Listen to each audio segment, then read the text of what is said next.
Hi all, welcome to Rex CCRN Review 2024. This is cardiac session. This is part 2. If you haven't watched part 1, please have a look at it. It will benefit you. Let us look at the first question.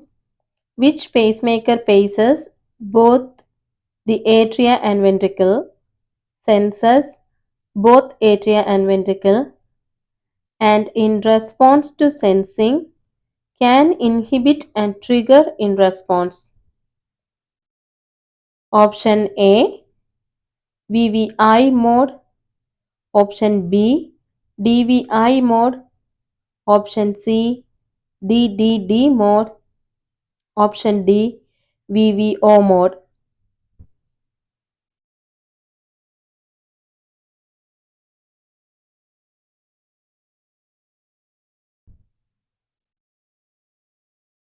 The answer is C, DDD mode. So we should understand what is a pacemaker, how it works, and what are the configurations, what is the indication, when you have to pay an attention. Pacemakers, as you know, it is implanted under the skin, mostly in left anterior chest wall or left axilla. This is to deliver controlled electrical impulses to the specific parts of the heart to restore the normal electrical activity and improve the cardiac function. As you seen in the picture, there is a pulse generator and there is some pacing leads. Those leads carry electrical signals. These wires are implanted into the relevant chambers of the heart. So, based on the position of these wires, we can categorize it. Why we need to put the patient on pacemaker? Whenever the patient has a symptomatic bradycardia, which he couldn't manage with the medication or pharmaceutical therapy, then you have to think further and you have to find a solution for them. Those patients who have morbid type 2 AV block, third degree heart block, heart failure, or hypertrophic obstructive cardiomyopathy. These are some examples. So when you look at the configuration, you can see that there are single chamber pacemaker, dual chamber pacemaker, and biventricular pacemaker. What does it mean by single chamber pacemaker? Single chamber is paced with this kind of pacemaker. It can be either right atrium or it can be either right ventricle. When it comes to dual means two.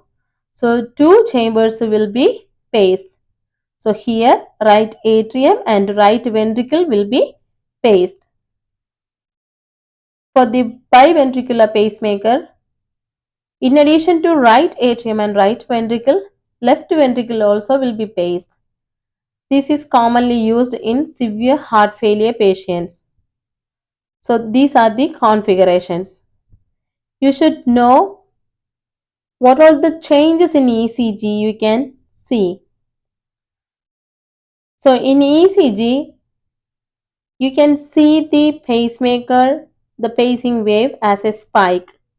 It will be a vertical line before where you wanted to have a pace. It can be either atria or it can be on ventricle. If a spike is seen only before P wave, it indicates that the lead is in atria, or only before the QRS complex, then the lead is in ventricles. So it happens in single chamber pacemaker. If the spike is there before both P wave and QRS complex, then it's a dual chamber pacemaker. You should know what are the pacemaker codes. So we can identify these with the terms A for atria, V for ventricle, and D for dual.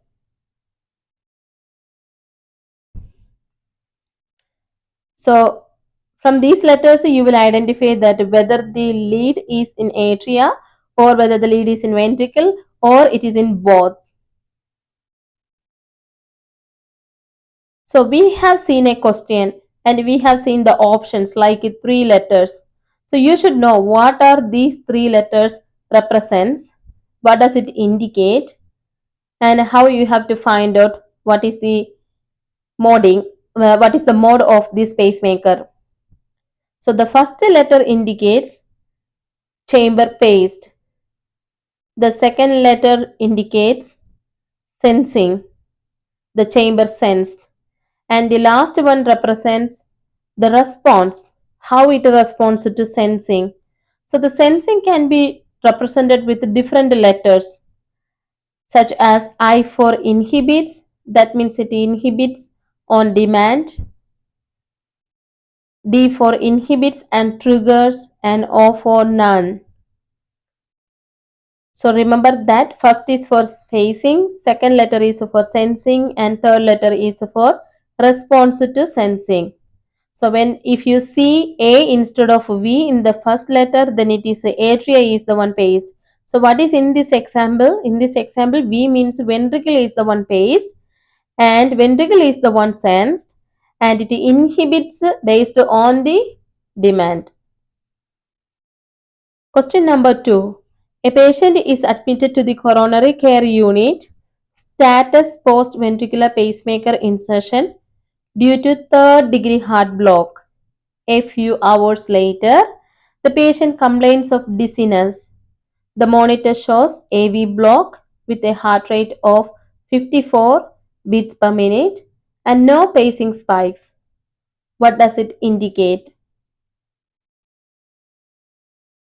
A. Failure to capture. B. Failure to pace. C. Failure to sense. And D. It's normal.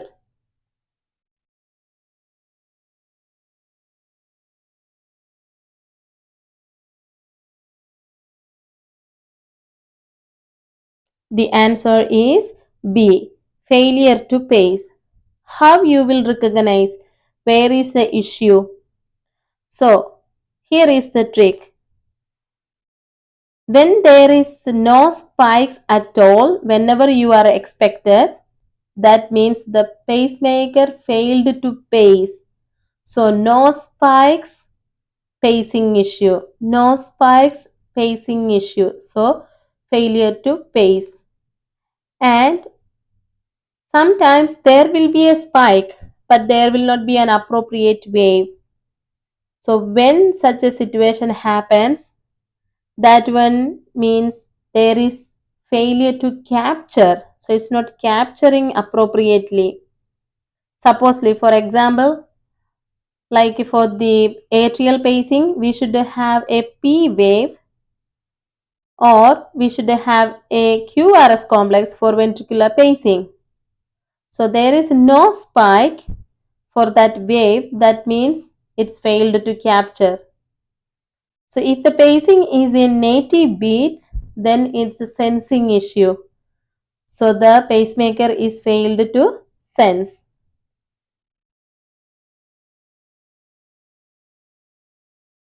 Next we will look at the QT interval. Learning the QT interval is very important in critical care setting. It plays a lot of importance. Why? Because if we didn't take into consideration, if we didn't pay attention, it can cause arrhythmias and even it can cause sudden cardiac death. So, what is the QT interval? QT interval is the time from beginning of QRS complex. What QRS complex represents? It represents the ventricular depolarization. Depolarization, that means ventricular contraction. To the end of T wave. What do you mean by T wave? That means the ventricular repolarization. Ventricle is relaxing. That is the T wave. So it's the time from beginning of QRS complex to the end of T wave. In short, you can simplify this one as the time taken from when the ventricles start to contract till when they finish relaxing. So I remember it as 444. I remember the number 4 only. I know in different books it stays in a different way. In some books it stays 0.39 to 0.44 seconds. Somewhere I have found that it's 0.32 to 0.44. So it works for me. So triple four. So I keep it in mind that it's 0.40 to 0.44 seconds.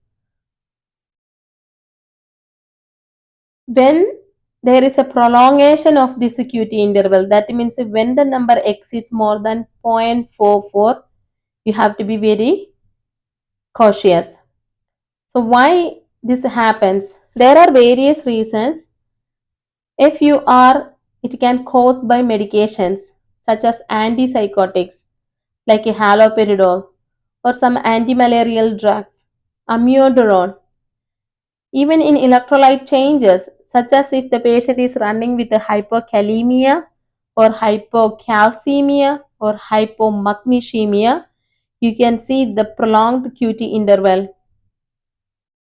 So you have to fix those issues. Those who have already the prolonged QT interval, you cannot administer these kinds of medications because you are putting the patient into more risk. Question number 3. A patient is admitted to the ICU with drug abuse. Her ECG shows a prolonged QT interval. Which of the electrolyte is least likely to be the cause of this change? Option A, glucose. Option B, potassium. Option C, magnesium. Option D, sodium.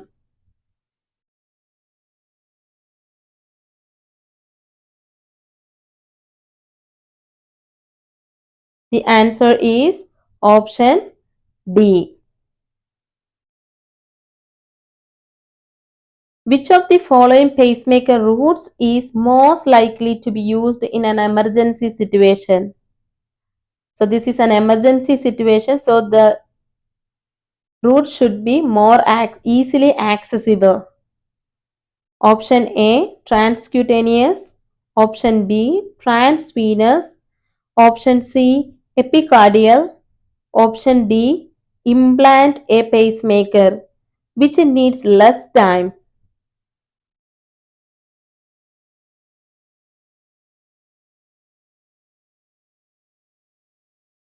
The answer is A, transcutaneous. Placing the pads on the chest is more easier than any other measures given in these choices. Thank you for watching. If I hope you find it useful. If you like it, please subscribe and share it. Thank you. Have a nice day.